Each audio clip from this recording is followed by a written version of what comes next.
Good morning, Professor. I lost my voice a little bit, so bear with me. So just to let you know, I didn't get as much done as you would like this semester, just based on time and just everything going on. I spoke with Professor Cato, so we're both on the same page. I just haven't really been on the same page or with you. As with time and just everything going on, I'm literally gonna go crazy. But anyways, to the project. So my title is The Business of Women, Legal Barriers, and Entrepreneurial Politics in Latin America. And my research question is what are the legal, political, and social differences between Peru and Bolivia that affect women engagement and women entrepreneurship? So as you can see here, women still face a struggle and discrimination in entrepreneurship. And despite the fact that has been acknowledged as the backbone of many economies in both developed and developing countries, gender inequality still exists in this sector.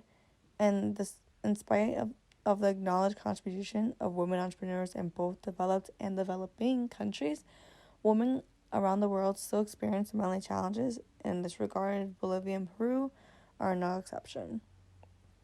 But now more than ever, when women entrepreneurships are making their mark, and the growing prevalence of women entrepreneurs hasn't happened by accident. And as you can see in these videos, these are just some videos of women empowering other women and sharing their struggles. And in all these videos, it discusses significantly about the legal and social challenges that they faced, also with some political challenges, and how these struggles are still a hot topic in every business setting in many parts of the world, especially Latin America, in Peru and Bolivia. So the aim of my study is to really identify the challenges that women entrepreneurs face, specifically legal, political, and social challenges.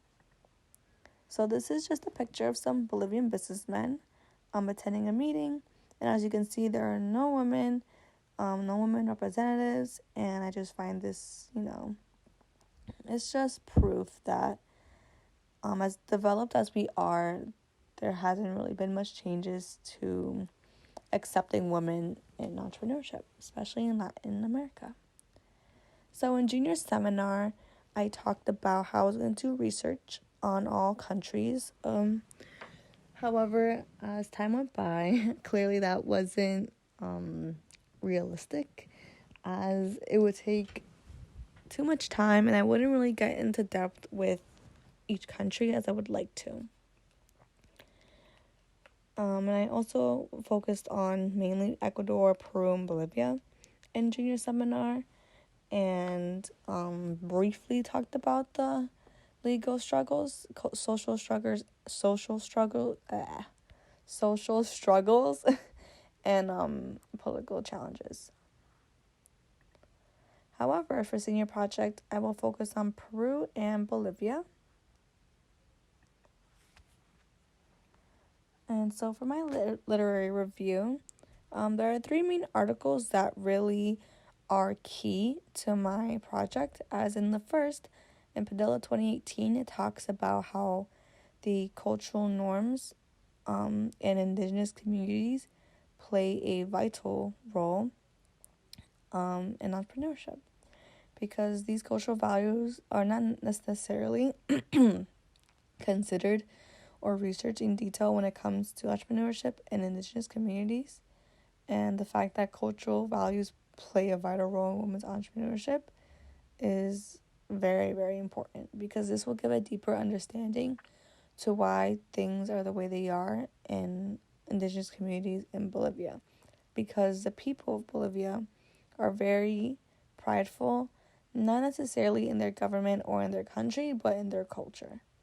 And in Wilsonberg 2013, it talks about the types of entrepreneurs that arise, and that's happens to be necessity-based entrepreneurs. So the reason why this is important is because this will go into microfinance and will go into lenders, and how it's more men have more access to small loans as compared to women, it's not as accessible. And in the third article, I pasted the link because I can't access it on my computer for some reason. I'm not sure if I have to log into my purchase email or I've tried like everything and it doesn't work. But it did work when I went to purchase, so I think it's just my computer.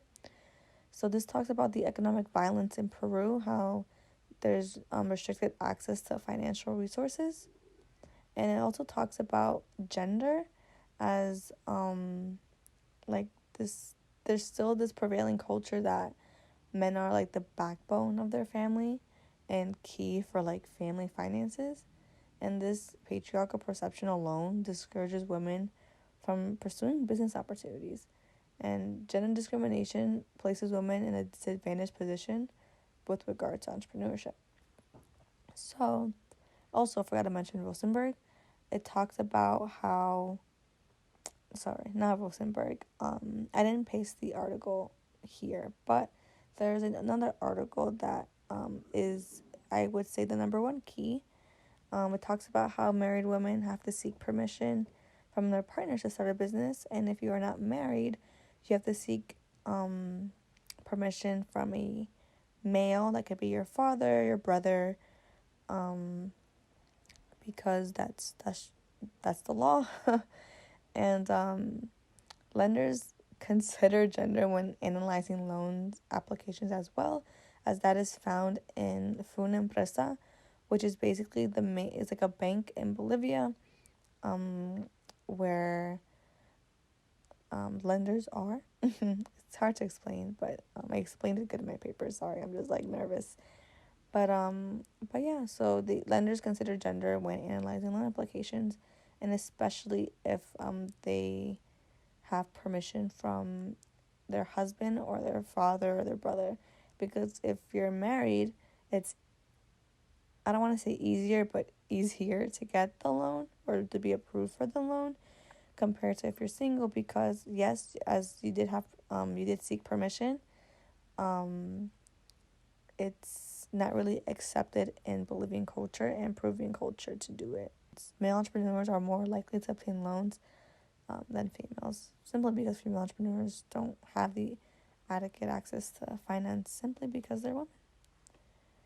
So I also want to include books and government reports, as I have come across some books that I requested access to at purchase. However, this period of renting books has ended, I believe. So I guess I'll just wait till next semester. And government reports, just as some statistical data and I guess more case studies, particularly to women in Peru and Bolivia. So the method and data that I'm going to be using are case studies and surveys, as I will be conducting surveys in the next few months, mainly in February and March, because I do have some family members going to Bolivia.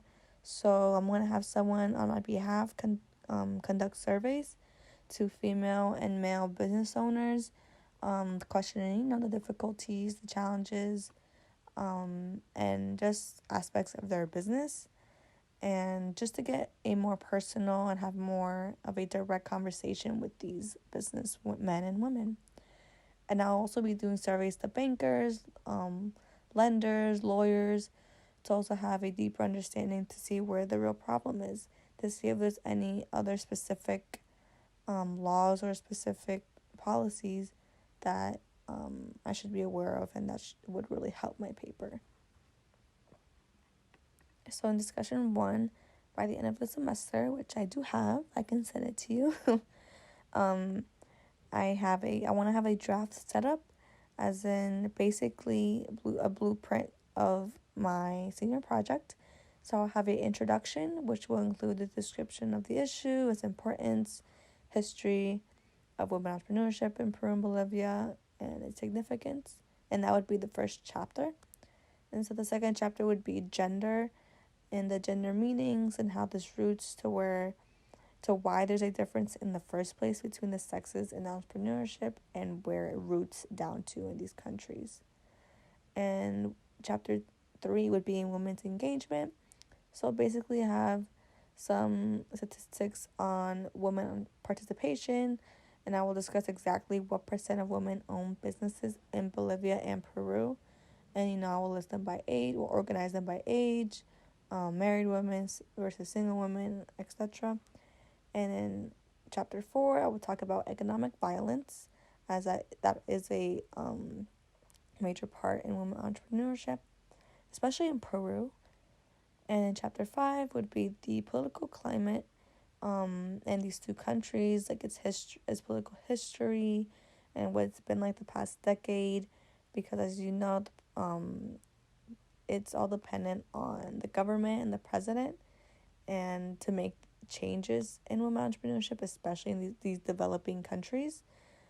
So I have a chapter on that. And I also have subchapters in the political climate chapter, like one for Peru involving the statistics on corruption, women in government, if there's been any advances to promote growth in businesses for women. And then also I will discuss the same things for Bolivia. And then in the next chapter, I will discuss the social structure. So basically, the life for women, Peruvian women, Bolivian women, social norms, how the average life is for women, and what's expected. And in the following chapter, I will discuss the entrepreneurship laws, where I will include gender specific laws. So for the next semester, my goal is to obviously finish my project by the end of the semester. But however, in January, I want to have a rough draft, like a real rough draft of my paper. And in February, I really want to go into detail, really detail my paper to the bone, and really have everything structured perfectly, and to add anything I'm missing or to remove anything that's unnecessary. And in March, I want to add all my surveys, as I believe my surveys will really add to my paper, as they will be recent. And by April, I want to do any final revisions, really perfect it, and by May, have it ready. And yeah, I really want this paper to really be something. I really am passionate about these things. It's just throughout the semester, it's been hard, but that's no excuse. It's just, I just really can't with this online schooling, as online schooling is a joke. But, to each their own opinion. All right, Professor, that is it. I hope you enjoyed it, and I hope to see you next semester.